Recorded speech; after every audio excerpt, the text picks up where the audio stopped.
এবার আমতলী থানার পুলিশের বড় সড় সাফল্য। একই রাতে দুটি চুরি কাণ্ডের অভিযুক্ত সহ এক নেশা ব্যবসায়ীকে আটক করল আমতলী থানার পুলিশ।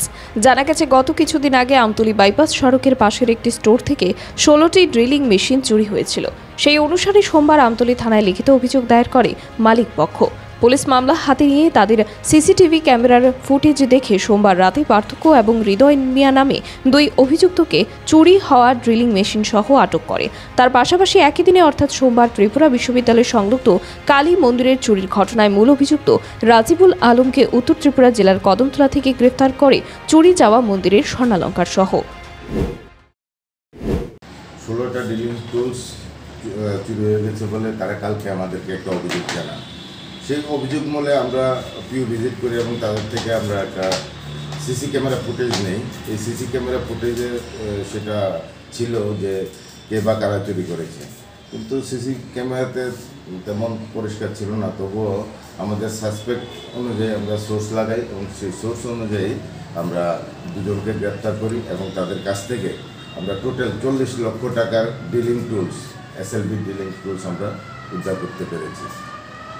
আরেকটা দেখা গেছে, হ্যাঁ, এখন আমাদের 145 নম্বর কেস 2023, যেটা খুব রিনাউন্ড চুরি ছিল আমাদের সূর্যমন্দির কালী মন্দিরে, সেটা অনেক আগে থেকে তদন্ত চলছে। আমরা এর আগেও 3 জনকে অ্যারেস্ট করেছিলাম। আজকে আমরা মুখ্য যে আসামি তাকে আমরা আজকে তুলতে পেরেছি, যে রাজিবুল আলম, তার বাড়ি